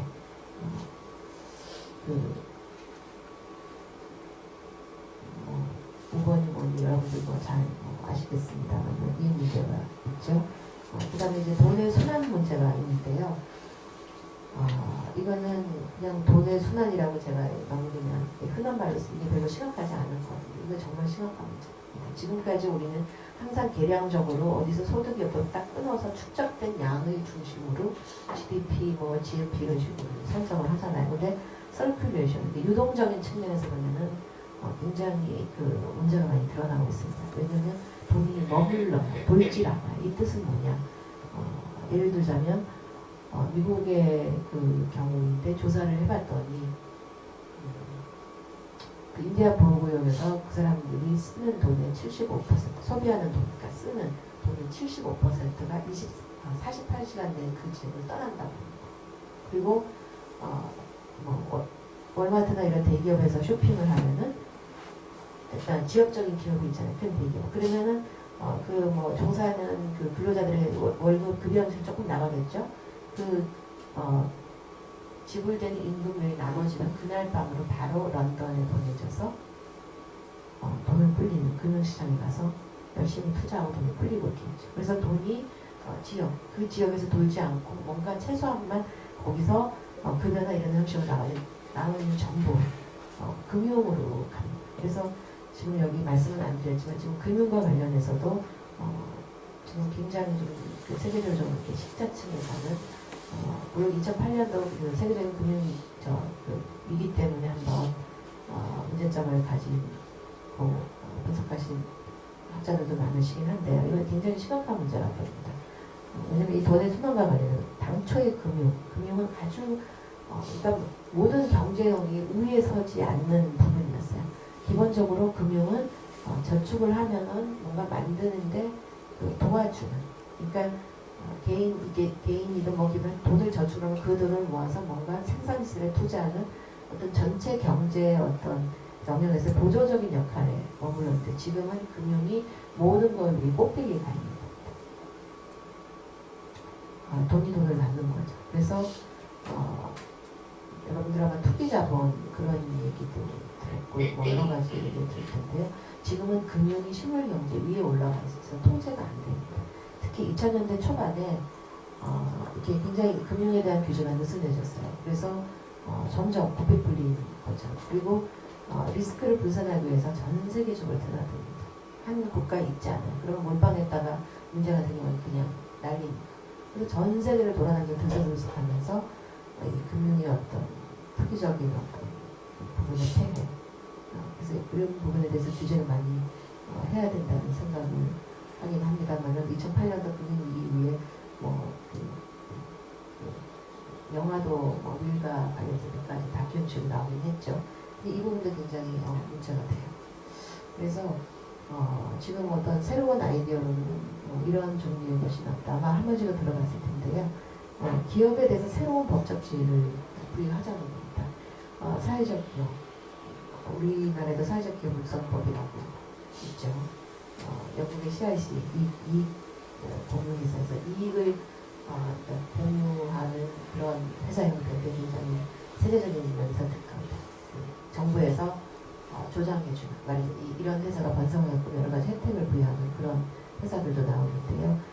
참고로 우리가 아는 기존의 어떤 법적 분류에서 얼마나 지금 다양하게 기업에 대한 개념이 늘어나는지는 여러분들 사회적 기업 육성법에서 여기서 사회적 기업이라 하면 뭐뭐뭐를 말한다. 뭐 종류가 한 10가지가 돼. 그래서 우리가 아는 전통적인 어떤 개념에서 얼마나 기업이 확장되고 있는지, 그래서 다양한 어떤 법적 형태를 부여하고 꼭 법정문을 한번 보세요. 아주 놀랄만한 종류의 다양한 기업 형태를 그것도 법적으로 분류되는데요.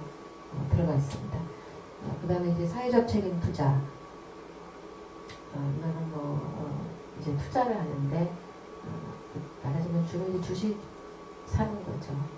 주식 사는 형태로 투자를 많이 하긴 합니다만은 환경을 보호하지 않고 어떤 독점적인 이익 보호하는 그런 사회적 책임을 다하지 않는 회사에 투자를 안 하는 거죠. 그럼 투자금이 안 들고 결국 그 회사는 내리막길을 걷고 반대로 굉장히 반대의 포지션을 취하는 기업은 점점 번성해서 결국 모두에게 이익이 되는 그런 투자 측면에서 어떤 새로운, 이건 뭐 경영학 쪽에서 옛날부터 쭉 있어온 일입니다.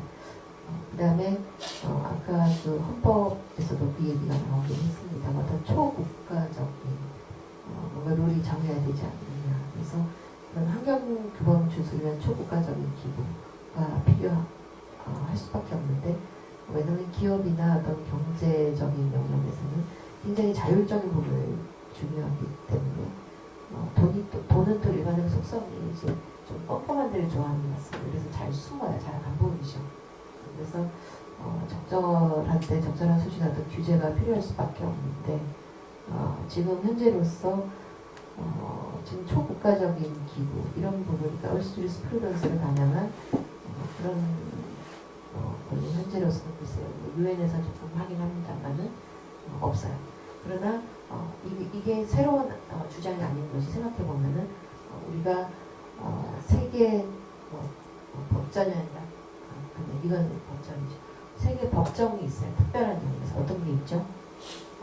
무슨 유고정범 재판소, 형사범죄에 있어서는 헤이그의 본부를 둔 벌써 세계 법정이 있어요. 그리고 뭐 중재, 투자 이런 거는 익스들을 비롯해서 국제 투자 같은 경우에는 또 중재, 그 일종의 중재는 사설 법정이거든요. 법정은 법정을 역할하는 세계 법정이라고 할 수 있죠. 중재를 굳이 법정으로 보자면. 그래서 그런 투자 분쟁에 대해서는 있는데, 우리가 가장 중요하게 생각하는 환경 규범의 준수를 위한 초국가적인 어떤 그런 강제적인 해결책은 왜 없느냐. 그래서 이런 어떤 거버넌스 조직 측면에서 이거는 있어야 되는 마땅히 있기를 반드시 필요한데 의외로 전혀 이 부분에 대한 준비나 그 세팅이 안 돼 있는 걸 알 수 있습니다. 그리고 이게 세계법전 이거를 만들자, 환경에 관해서 이거 뭐 또 누가 열심히 주장을 합니다. 여기 어느 학자분이.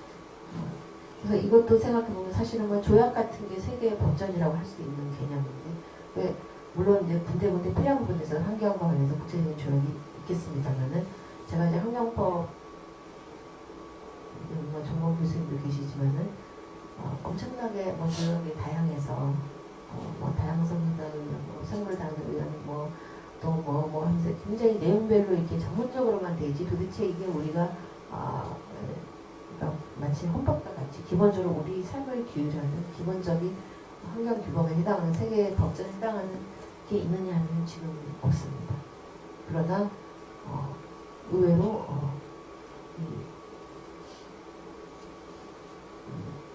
민상 영역에서 아마 저 변호사시험 한 과목이 그다음 CISD 국제물품 매매 계약이라는 UN 협약, 그거 한 80몇 개 국가가 그게 가입이 돼 있는데요. 그거는 가입이 돼 있으면은 국내법을 대체하거든요. 그래서 어떻게 보면 아주 그 작은 영역, 국제물품 매매 계약을 위한 UN 협약, 영어로 CISD인데, 학생들이 국제거래법 그거하고 국제사법 2개 시험 봅니다. 변호사 시험 선택 과목인데요. 거기서 보면은 국제적인 거, 그 중에서도 매매 중에서도 상품, GOD, 그 상품에 관한 거는 지금 일종의 세계법정이 만들어져 있어요. 그래서 이런 상법적인 이런 거에 대해서는 이렇게 잘 해놨으면서 세계 법정도 있잖아요. 중재도 있고.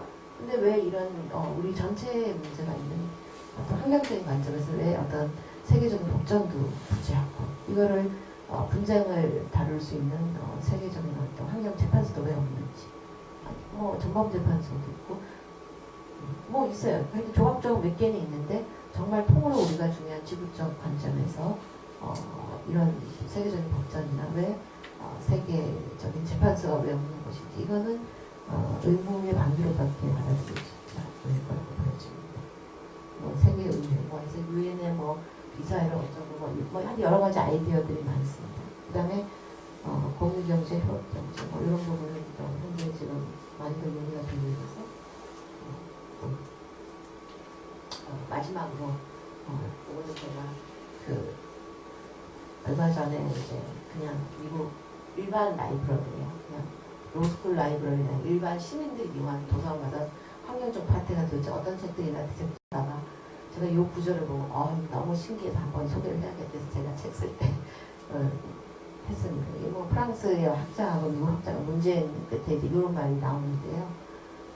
미국의 노예제를 보면은 그 당시 노예제 당시에는 이거는 이게 다 나쁘다고 알고 있어요. 우리가 뭐 환경 보호 안 하는 거 나쁘다는 건 알고 있죠. 근데 감히 이거를 뒤엎을 수가 없고 이거를 이 제도를 벗어날 수가 없었던 게 왜냐면 당시 사회를 지탱하는 경제 체제라는 거죠. 이걸 없애면은 그 당시 사람들 생각으로 있을 수가 없는 일이에요. 노예제를 폐지하는. 그러면 기본적인 사회 프레임이 다 무너지니까.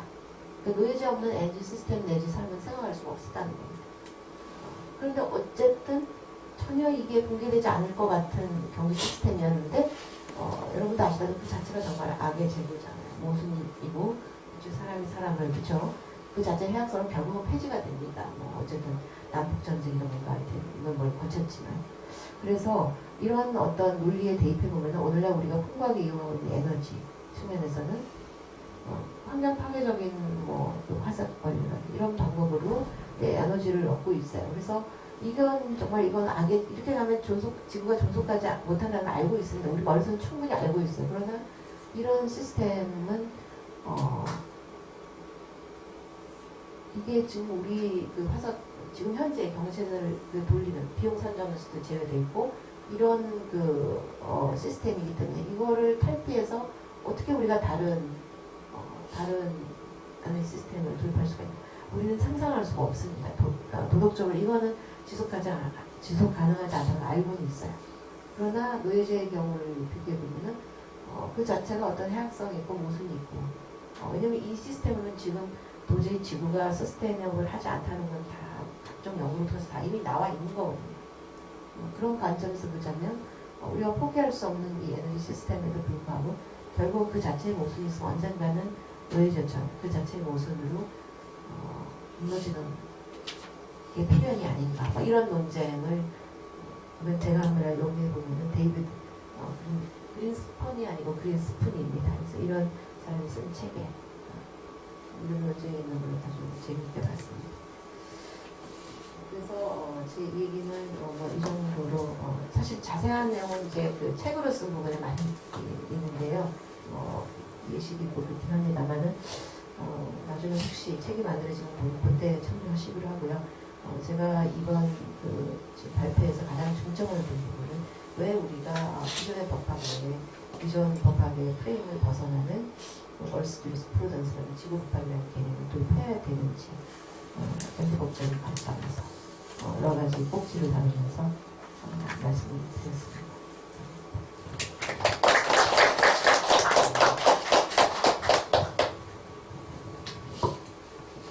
네, 감사합니다. 오늘 그 지구법학 두 번째 시간인데 지난번에 오신 분들도 계시고 오늘 또 처음 오시는 분도 계신데 지난 첫 번째 강좌에서는 지구법학의 사상적 배경이나 그런 것에 대해서 이제 보았고 오늘은 그러면 이제 조금 강론으로 가서 각각의 법 영역에서 어떻게 지구법학을 적용할 수 있을까 이런 내용으로 저희들이 이제 헌법과 경제학 공부하시는 교수님들이 계셔서 저희가 이제 부탁을 드려서 이렇게 같이 이제 공부하고 그런 것들을 좀 이렇게 2시간에 2시간 이제 두 분이 이렇게 하시다 보니까 조금 이제 간략하게 컴팩트하게 이렇게 좀 발표를 해주신 것 같습니다. 먼저 좀 질문이나 이렇게 또 코멘트나 좀 해주실 분들 좀 해주시고 그리고 전체적으로 또 정리하는 시간을 좀 갖고 그렇게 하도록 하겠습니다.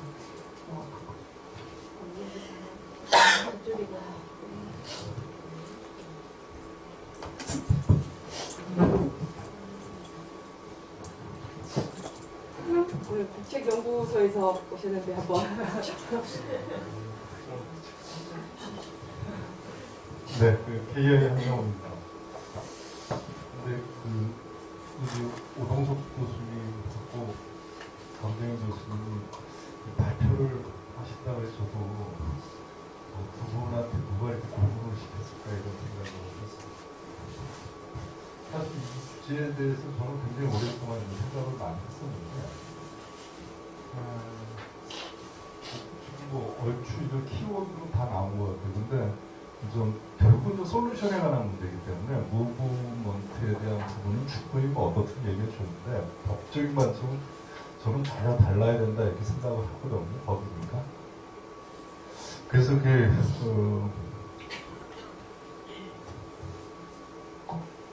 권리 주체와 그 객체에 대한 얘기를 안 할 수가 없는 지금의 깝깝함이 아직 한 번에 해소되기는 참 어렵지만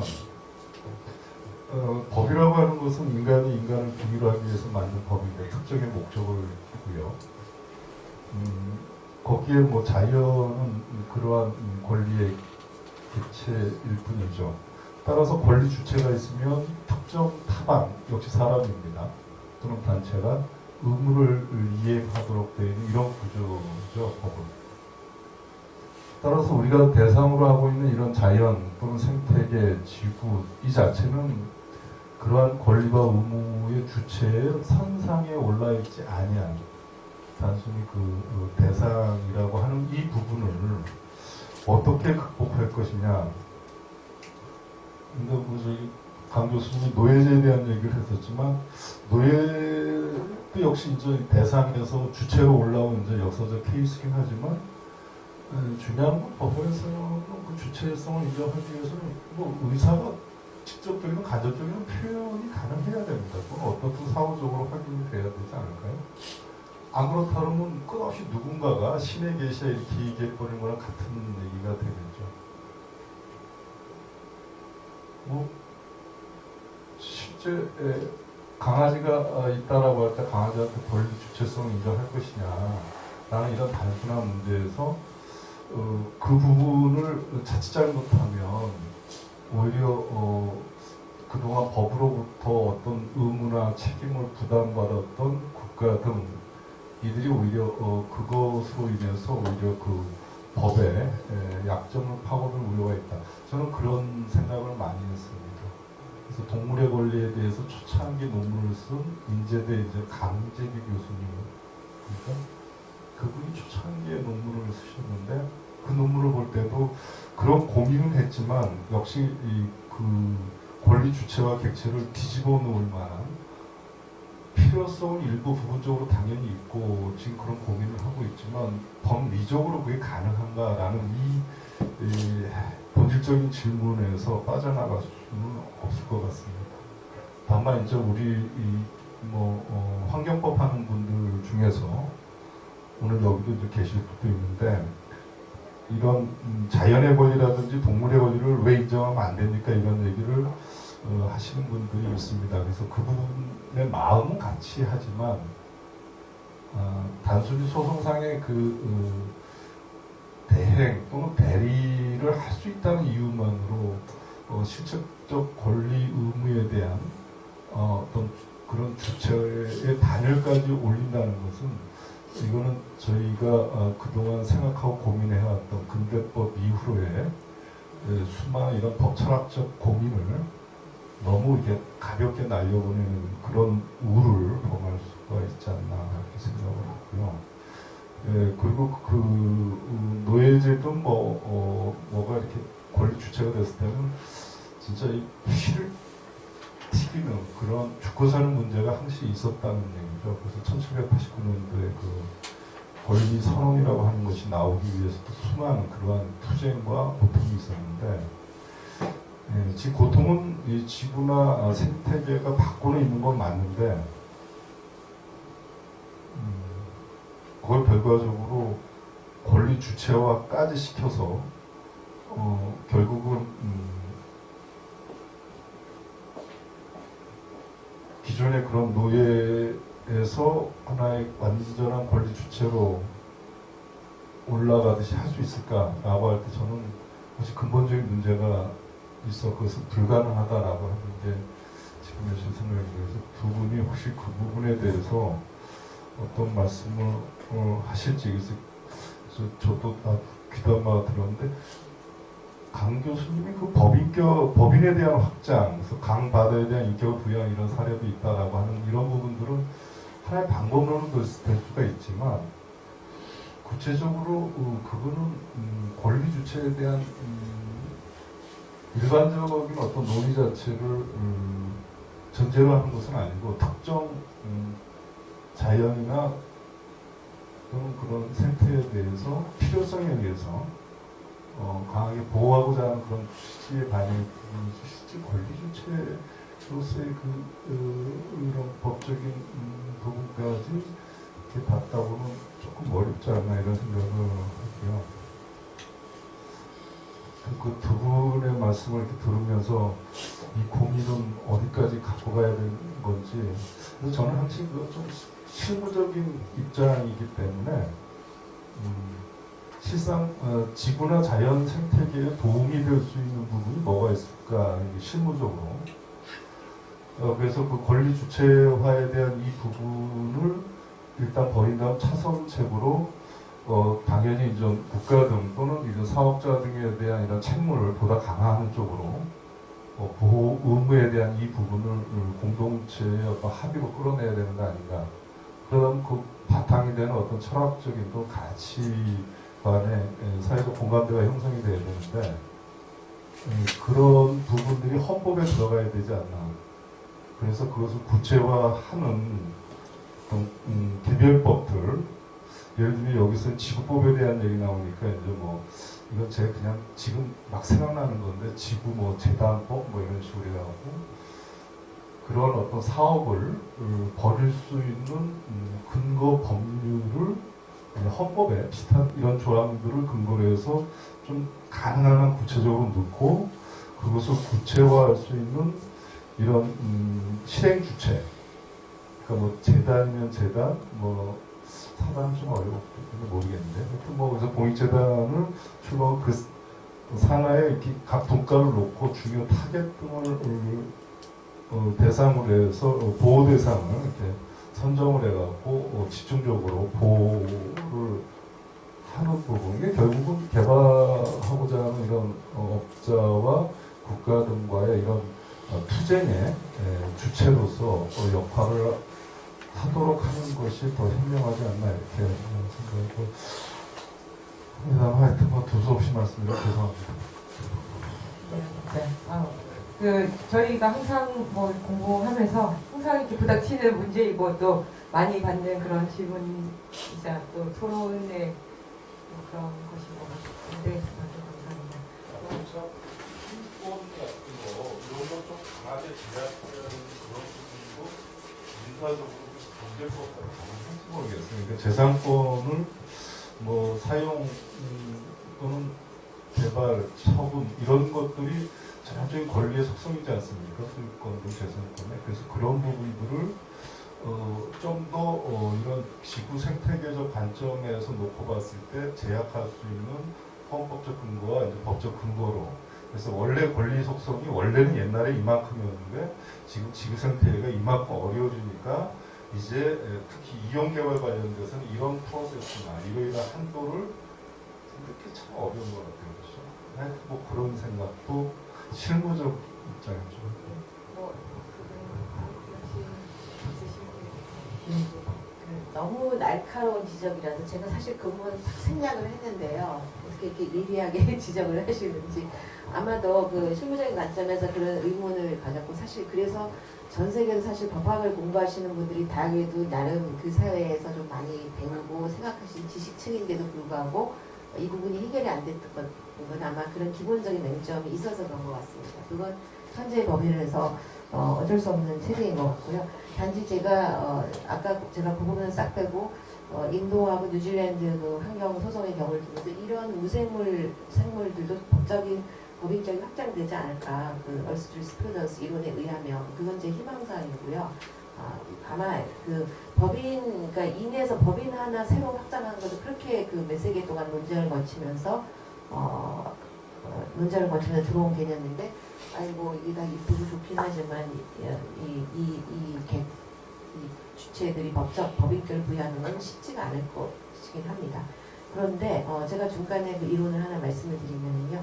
마찬가지로 우리는 이제 성법주의에서 인법인 권리음 이게 명확한 구분이 돼서 정말 우리는 어떤 새로운 개념을 도입하기가 쉽지가 않은데 미국에서도 마찬가지였던 것 같아요. 근데 제가 사실 공부가 지금 완전히 끝내지 못해서 소개를 못했는데요. 미국은 환경보호를 어떤 식으로 하냐면 이거를 틀어서 합니다. 예를 들어서 아직 뭐 이런 대상들에 법인격은 부여를 안 하는데 환경보호 소송이나 사례를 보면은 트러스트 신탁이론을 원용을 합니다. 말하자면은 이런 원리인 거죠. 뭐 이런 모든 새, 강아지, 경관, 물, 바다, 뭐 모래, 숲 이런 거는 신이 우리에게 어떤 신 개념을 상정을 하고요. 전 이거 뭐 얼스트리스 프로던스 개념일 수도 있겠습니다만 우리한테 수탁을 했다는 겁니다. 깨끗하고 안전하게 원래 용도대로 잘 보존하고 잘 하도록 우리가 수탁자라는 겁니다. 그래서 환경을 파괴하게 되면 그거는 우리 고기 예를 들어서 뭐 해안가의 공장에서 폐수를 흘러내려서 물이 오염됐다. 그러면 그 공장 구조는 법인이겠죠. 법인이 수탁자의 의무를 다하지 않았다. 이런 논리로 환경 침해. 그러니까 간접적으로 그러니까 권리 부재가 되는 거죠. 그래서 이런 아까 말씀하신 것처럼 강아지가 사람 말도 할 수도 없고 새가 어떻게 자기 어려움을 이야기하겠어요. 그러나 그런 부분을 신탁 이론으로 그러니까 간접적으로 우회해서 법이 보호되는 그러니까 신이 부여한 전 세계적인 지구적인 질서가 부여한 기본적인 의무를 수탁자로서 의무를 다하지 않는다. 이걸 환경을 파괴했다. 이런 개념으로 해서 권리 침해를 인정하는 신탁 이론을 많이 원용하고 있는 것으로 봤습니다. 물론 이게 현재의 법 체계는 이게 잘 이해가 안 될 수도 있지만 그러면 우리나라에서 비슷한 이론은 에이전트, 그러니까 대리인 이론으로 그러면 대리권을 부여했냐 이런 얘기가 나올 수 있겠습니다만 말도 못하는 강아지가 무슨 대리권을 수행해요. 이런 반론이 당장 나올 수는 있겠습니다만은 그렇지 않더라도 그 서양의 어떤 신탁 트러스트 이론을 원용을 하면서 우리도 간접적으로 결과적으로 이 생물 모생물들의 어떤 고유의 어떤 법익이 보호되는 그런 방안이 가능하지 않을까 그런 생각을 해봤습니다. 어쨌든 우리 그 현행 법체제에서 굉장히 날카로운 지적이고 세계 표현을 질문해서 감사합니다. 저도 이게 그 서양에서 오랫동안 형성되어 왔었던 관념이자 개념이고 실무에서도 활용했었던 것들이 금방 그렇게 제가 1차원 공부로 그걸 반복할 수 있을 거라 생각을 하지 않는데 근데 저도 이제 고민 중에 하나는 말씀하셨던 대로 이것이 권리 주체로서 접근할 것인지 이제 책무로서 접근할 것인지 저는 주로 이제 좀 후자 쪽에 많이 관심을 가지고 있고 그래서 지구법학에서 주로 이제 논의할 때 그냥 인간 자체 대 자연 그래서 인간 중심주의를 얘기를 하는데 사실 이제 과연 어떤 인간인지 그러니까 모든 사람이 다 책임지는 것은 아니라는 점에서 이 책임을 이제 지우기 위한 근거로서의 과거의 역사적인 경험들을 다시 되돌아볼 필요가 있고 그것들 이제 지구적 관점에서 한번 정리해볼 필요가 있다라고 하는 게 이른바 회복적 정의라든지 응보적이지 않은 그런 이제 정의를 실현하는 과정에서의 의미일 거라고 생각을 하고요. 또 하나는 말씀하셨던 것 중에 사실은 이제 공법에서의 대표라고 하는 것은 아까 에드먼드 버크 얘기를 하기도 했지만 사실은 대표는 아까 말씀드린 이미 죽은 사람들 아니면 태어나지 않은 사람들까지도 대표하는 것이 근대 국민주권 원리의 기본적인 도식이었고 그것이 사법과 다른 공법의 원리였지 않습니까? 그렇다고 한다면 지금 전에 말씀하셨던 대로의 어떤 권리 주체성이라고 하는 것과 무관하게 누구든지 지구를 위해서 또는 지구에 존재하는 생명이든 강이든 대변해서 사람이 이제 표현을 할 수 있기 때문에 그런 사람들이 대표성을 가질 수 있다라고 하는 거죠. 그러면 이제 법적인 논의는 이제 예전에 이제 읽은 거로는 이제 일본 사람 한 사람은 이제 질적인 민주주의다 이런 이제 표현을 합니다. 그래서 어떤 사람이 정말 절실하게 공익적 관점에서 논의를 전개한다라고 하는 것은 꼭 다수가 아니어도 비록 소수의 주장, 인권의 관점이 이제 그거랑 연결됐다고 생각하는데 비록 한 사람의 목소리라도 그것이 정말 절실하고 지구 전체의 이익을 위한 것이라고 한다면 그 사람에게 대표성을 부여하고 그 사람의 얘기에 귀를 기울여야 될 것이고 100사람의 의견보다도 한 사람의 의견을 이제 그것들은 이제 그리고 이제 우리 인류가 남들의 이성적인 판단 내지 가치 판단을 통해서 갈 수 있는 것이고 아까 말씀하시기도 했고 드렸던 대로 지구의 현재 생태계의 위기를 과연 극복할 수 있는지 극복하지 못한다고 하더라도 이거를 어떻게 지금 파괴로 치닫고 있는 것들을 어느 정도 제동 걸 수 있는지 문제일 것 같고요. 또 하나는 이제 이론의 이제 한계인 건데요. 사실은 그 10년 전부터 우리 대법원이 그 기업에 대해서 노동자들의 파업권에 대한 경영권이라고 하는 헌법적 권리로서 인정하고 있지 않습니까? 그런데 그런 것이 정말 그러면 헌법적 권리로서 기본권의 하나로서 기업에게 인정될 수 있는 권리라고 하는 것인가의 문제인 것은 결국 그것은 일종의 보면 이제 법원이 가지고 있는 권력의 부분인 것이 이론적으로는 저는 헌법과 잘 맞지 않는 부분이 있다. 물론 제 의견의 문제이긴 합니다만 그런 점에서 보면 우리의 어떤 이론이라고 하는 것은 불완전할 수밖에 없는 이제 것들을 가지고 있는데 그것이 주는 위압감이라고 하는 것은 사실 이제 전통인 것이고 뭔가 실무라든지 관행이라는 이름으로서 권력이 뒷받침되어 있기 때문인 거고 그래서 제가 권리적 선언도 중요하지만 그것이 결국 법률상의 힘으로 전환되기 위해서는 저는 이제 법 이외에 정치적인 것과 같이 맞물리고 법치와 민주주의라고 하는 것들이 같이 맞물릴 때 이것들이 조금씩 변화가 가능한 여지들이 생겨난다고 생각하는 것이어서 말씀하셨던 대로 좀 상당히 저는 이제 운동적 성격이 강한 것이고요. 일단은 단문적인 어떤 문제제기들이 있어야지만 사람들의 고민들이 함께 이루어지게 될 것이고 그 과정에서 이론도 얼마든지 저는 수정이 될 수 있다고 하는 것이니까 말씀하신 이제 지적들을 항상 유의하면서 사실 그래서 오늘 변호사님들이 많이 오셨기 때문에 그런 점들을 좀 염두에 두고 좀 말씀을 드려야 된다 생각을 했지만 그래도 불구하고 어쨌든 기본적으로 저는 좀 그런 것들이 좀 우리 사회에서 좀 필요하다는 거죠. 어떤 의미에서는 너무 법 중심으로 보는 게 저는 오히려 우리 사회에 좀 너무 팽배했다고 생각합니다. 그래서 법으로 할 수 없는 것이 무엇일까라고 하는 고민들을 함께 법으로 할 수 있는 것과 고민을 할 때 어떤 뭔가 좀 새로운 어떤 좀 관점이랄지 이런 것들이 형성될 수 있다라는 정도이고 함께 좀 고민하면서 풀어야 되는 문제라고 생각합니다. 예, 고맙습니다. 네, 조금 혁신적인 질문이라고 생각해서 박태현 교수님한테 한번 코멘트 들어보고 싶겠습니다. 혁신적인 질문. 그냥 글쎄 저는 그런 생각이 들었는데요. 그 법이라는 게 결국 인간 관계를 규율하게 한 것이고, 그다음에 또 인간이 지난 하여튼 뭐 수백 년 이렇게 고도로 발전시킨 그런 법체라 그런 뭐 부정 하고 싶지는 않습니다만은 한번 그런 이제 저는 지구법학을 통해서 그런 이제 말해서 뭐 생각을 한번 던지는 겁니다. 이렇게 고도로 발전된 인간 법학 세계가 더 큰 어떤 법의 한 부분이지 않을까, 또는 이어야 하지 않을까 라고 하는 질문이 저는 지구법학이 던진 질문이었다고 생각을 합니다. 다시 말하면 어쨌든 인간의 어떤 그 법학을 부정하는 것이 아니라 이 인간 법학이 더 큰 어떤 법학의 일부분 이어야 한다라고 하는 것이 이제 지구 법학이 제기했던 문제라고 생각을 하고요. 그럼 도대체 더 큰 법학이란 게 뭐냐? 예. 그러니까 그런 공부를 지금 하고 있는 그런 생각이 듭니다.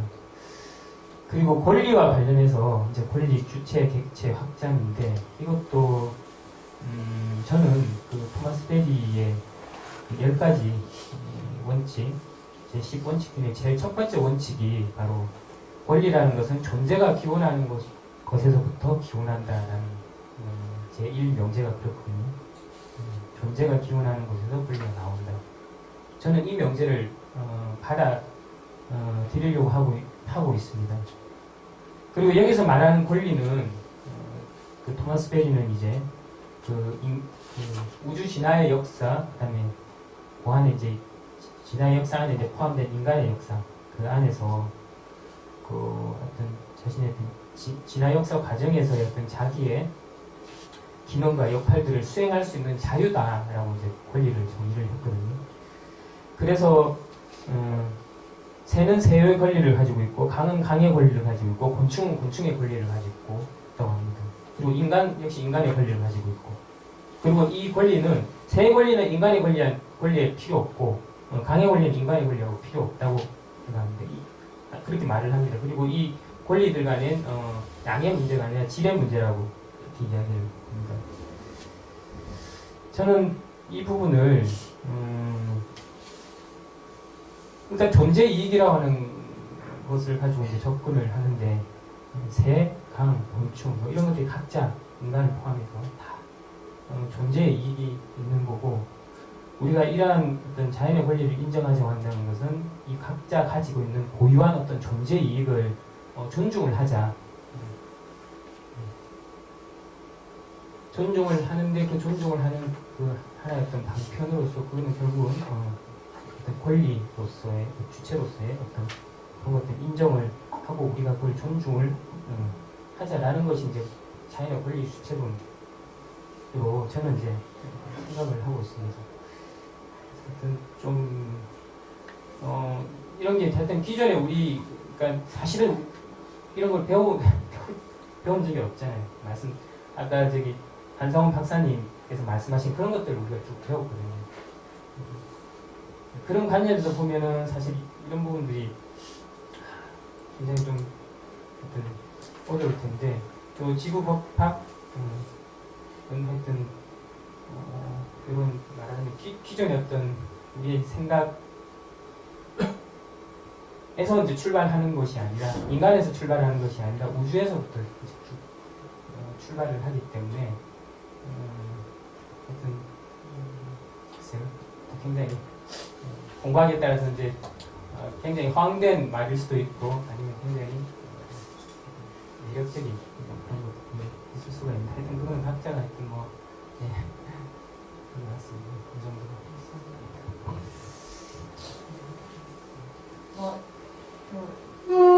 질문이나 코멘트 되시면 그런 게 되겠습니다. 박물관 단체에서 많이 오셨던데 그냥 질문을 안 하시면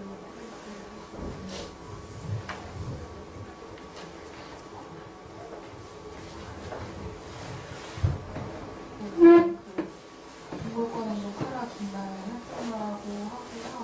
오늘 이제 두 번째 강의인데 그래서 이제 들으면서 그냥 너무 다 좋았어서 따로 질문할 거는 없고 이제 저번째 이제 수업을 여기 들어왔어야 했는데 야근을 하느라고 못 왔었는데 오늘 와서 들어보니까 그냥 야근 집에 가서 하는 일이 있었어도 이제 첫 번째 와서 들었으면 너무 좋았겠다는 생각이 들고 저희는 이제 단체가 법을 바꾸고 회사를 바꾸고자 이제 실무에서 뛰는 곳이다 보니까 법이 조금만 더 좋았으면은 이거는 좀 이길 수 있었을 텐데 좀 더 좋았을 텐데 이런 거 되게 많단 말이에요. 근데 이제 그냥 답답해하고 되게 절망하는 거가 되게 많았는데 요즘 그래도 세상은 이런 사람들에서 조금씩 벗어나는 거 되게 좀 따뜻하고 좀 든든한 그런 기분 좀 받을 수 있어서 그 부분에 대해서 되게 감사하다는 말씀을 드리고 싶고요. 앞으로 열심히 일을 많이 해주셨으면 좋겠다는 그런 부탁을 좀 드리겠습니다. 동물법 학회하고 같이 기부를 하시고 하는 지구학 포럼의 동물법 저는 안 가는데 다른 분들 안 가시는 걸로 알고 있어요.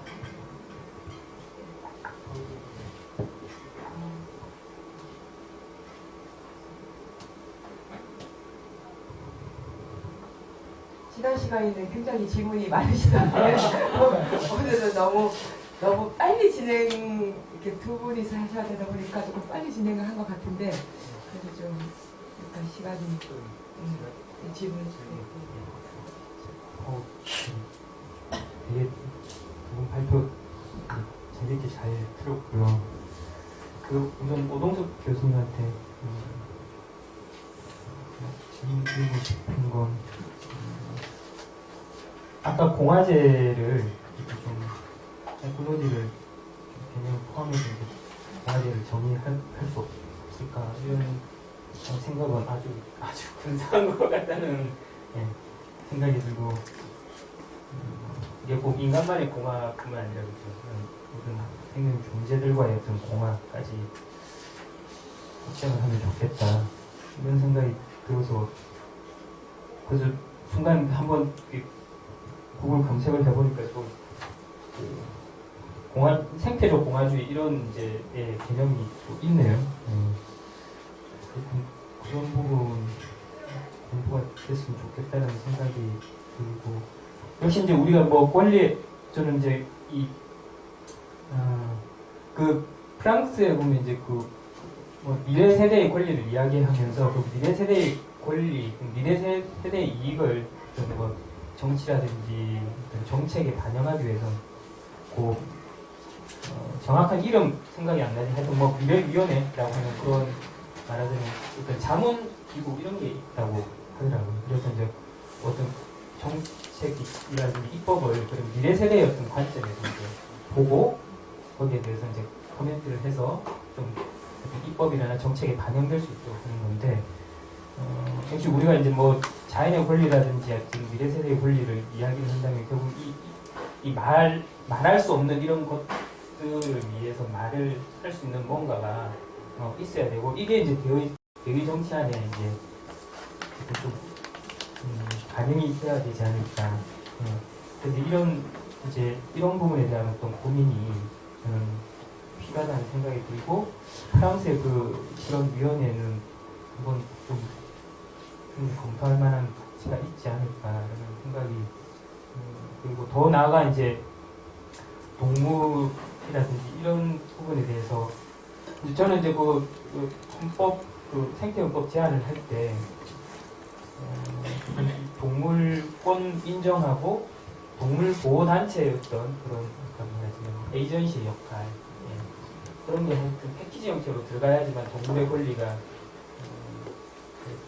제대로 이제 권리 실현이 될 거다 이런 생각이 들어서 동물 보호 단체의 어떤 참여권을 헌법에서 이제 보장하는 그런 내용의 제안을 했는데 말씀드린 것처럼 이런 동물의 권리를 인정하고 그 동물의 어떤 이익을 이야기해 줄 수 있는 뭔가 하여튼 그런 뭐가 있어야 되지 않을까 이런 생각이 들어서 그런 것들에 대한 좀 고민 물론 아까 뭐 지구 대표, 지구 생태 청문회 공청회 이런 것도 아마 그런 어떤 그런 아이디어인 것 같다는 생각이 들고 저는 이제 자연의 권리 조항은 당연히 들어가야 되고 이 자연의 권리 조항이 들어가야지만 어쨌든 이게 역시 권리니까 이 권리의 최종적인 또 해석하고 집행 부분은 또 사법부가 전국적으로 이제 보루가 될 거고 그래서 이 자연의 권리가 들어가면 이제 사법부가 자연의 어떤 이익을 고려한 어떤 가치로서 이익 평정할 때나 이제 판단을 하고 그런 것들이 이제 사실은 환경법원 이런 게 도입되면 더 좋겠지만 그런 제안도 좋겠지만 설사 이제 그렇게 되지 않는다 하더라도 이제 말하자면 이제 그 자연의 권리라고 하는 게 조금 경제권이라든지 재산권보다 이제 한 차원 높은 이런 차원에서의 어떤 이 경량 이런 것들이 될 수 있다 그러면 그래도 조금 법원의 어떤 녹색화 이런 것들이 좀 가능하지 않을까 그런 생각을 갖고요. 그 다음에 그 지구법학과 경제법 이거 굉장히 사실 어려운 것 같은데 그래도 박 교수님이 이게 좀 이 새로운 경제법에서 논의할 뭐라고 할까 꼭지 테마 이런 것들을 좀 잘 선정을 하신 것 같다는 생각이 들고 저는 요즘 관심 있는 게 이 커먼즈 근데 이 새로운 경제법에서 저는 커먼즈가 좀 굉장히 중심 역할을 해야 되지 않을까 이런 생각이 들거든요. 이게 이제 기존에 뭐 하여튼 이 법인의 어떤 그 책임지지 않는, 사회적 책임지지 않는 어떤 법인의 어떤 문제점이라든지 뭐 사회적 비용이 이제 기업의 어떤 회계에 반영되지 않는 문제라든지 이런 것들이 쭉 많이 이제 지적이 됐는데, 이제 그 지적을 넘어서서 좀 더 하여튼 뭔가 포지티브한 뭔가를 창출하는 뭐 그런 것에 대한 관심을 이제 가져야 된다는 생각이 드는데, 그게 이제 어쨌든 뭐 협업이라든지 공유라든지 뭐 여러 이런 것들인 것 같은데,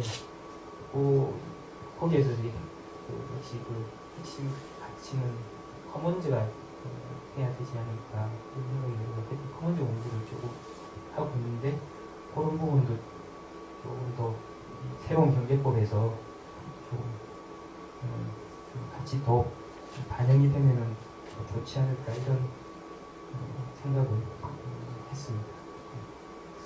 질문 이야기보다는 예. 그러면 지금 공부하시고 있는 커먼즈 지금까지 공부한 내용대로 간단히 좀 소개해 주시죠.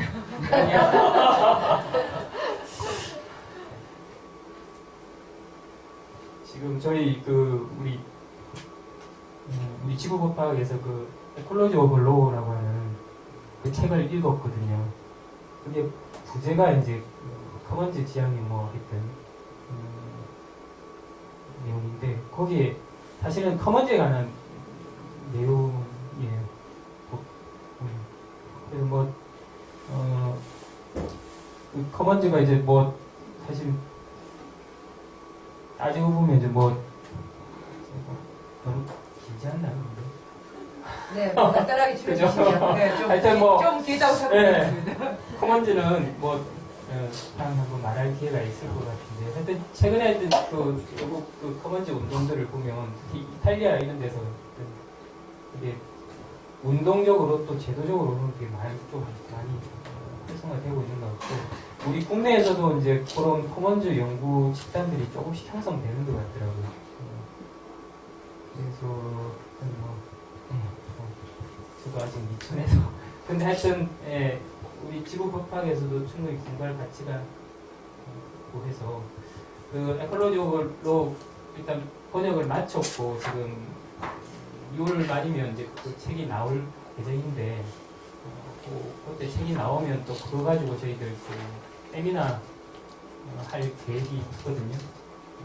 그때 또 이렇게 기회가 닿으면 또 같이 좀 하면 재밌을 것 같다는.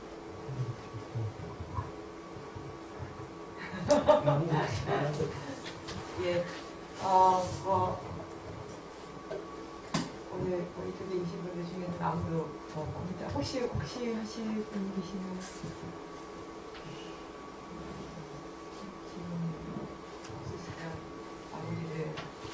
마무리를 하겠습니다.